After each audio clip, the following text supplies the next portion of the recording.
So the issue of succession in North Korea got a lot of attention at the end of 2014. Kim Jong-un, the leader of North Korea, disappeared from the public eye for about 5 weeks from September. This led to a lot of speculation within the South Korean media and more broadly about the state of his health, about the level of political stability within North Korea, whether potentially he had been replaced. Ultimately, he returned to the public eye, and as far as we can tell, all the signs suggest he's still very much in control. But that prolonged absence got a lot of people thinking about what would happen if he were to, for instance, fall ill, or if there were to be some sort of accident or internal development that prevented him from staying in power. Now, Kim Jong-un took power after the death of his father, Kim Jong-il, who also took power after the death of his father, Kim Il-sung. So in North Korea, there is a hierarchical succession from father to son. And the issue is that Kim Jong-un, as far as we're aware, doesn't have a male heir. And even if he did have a male heir, it would be a period of something like 20 to 25 years before he could credibly be presented as a successor. Now, he does have siblings, but these are either people who are older than him and so have already been passed over for succession, and hence would be very difficult to present as a new leader in North Korea, or there is one exception, who is his younger sister. Now, she recently received a promotion, and this has led to some speculation, particularly in the South Korean media, that she is being lined up as a potential successor. Now, that promotion certainly represents a step up for her, and we think she's certainly a significant figure. There are a whole host of reasons, ideologically and in terms of power dynamics in North Korea, that make us think that she's not a credible successor to Kim Jong-un. So the problem remains, if he disappears tomorrow, who steps in and takes over?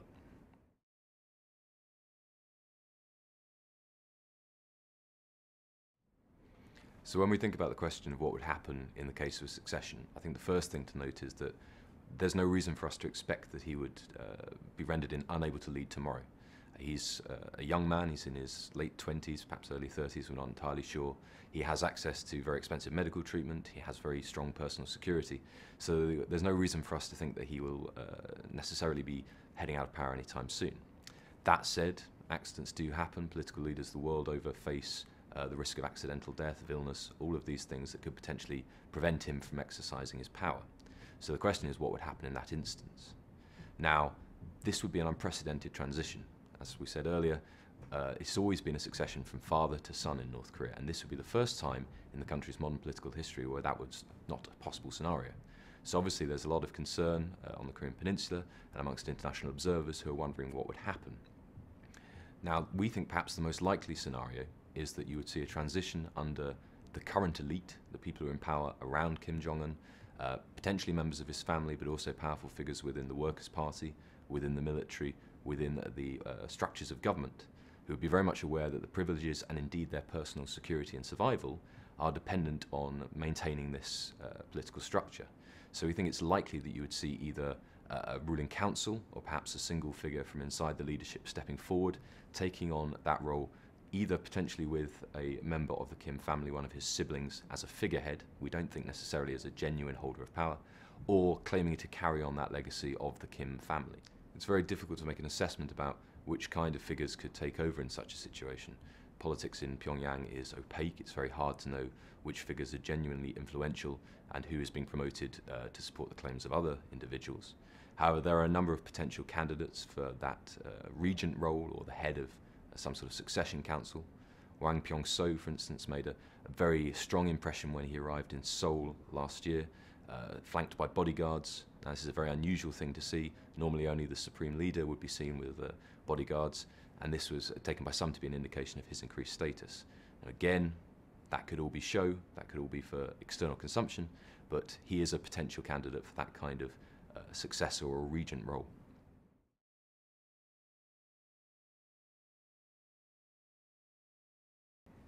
I think the reason the succession issue is something that a lot of people are very concerned about is that there is a very credible worst-case scenario in which, this being an unprecedented transition, the attempt to create a new political order without Kim Jong-un essentially fails.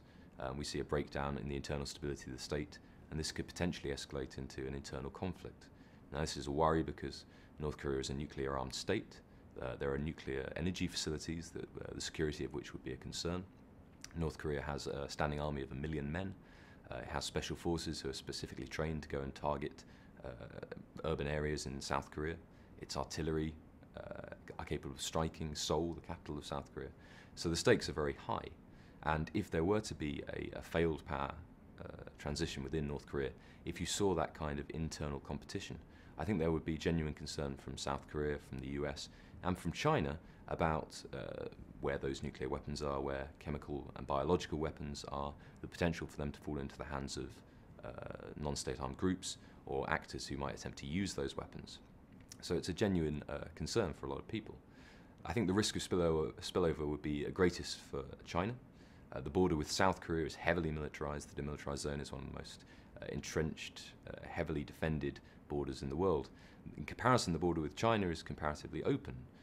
There are a number of, something like 20 bridges across the border, and while China would inevitably attempt to secure those borders immediately in the event of any kind of severe political instability in North Korea, I think it's very likely you could see overspill of refugees, potentially some conflict spreading across the border.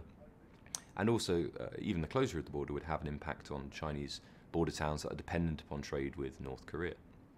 In the maritime sphere, there is the potential for increased provocations by North Korea, the use of artillery and missile tests to make a point, to highlight, for instance, the role of the military. It's important in any internal power struggle. We've also seen a recurrent phenomenon whereby North Korean naval vessels have captured Chinese fishing vessels to hold them for ransom, essentially for extortion purposes. That's exactly the kind of behavior which we would anticipate would increase in the event of a breakdown in state stability in North Korea, just because those individual local military commanders would see it as a useful source of revenue. If they're not getting paid by the central government anymore, this might be the way they try and augment their salaries. So all these kind of scenarios represent a real risk of spillover to North Korea's neighbors, even leaving aside the issue of the potential for an intervention by the US and South Korean forces on one hand, and by China on the other, for example, attempting to secure those nuclear weapons.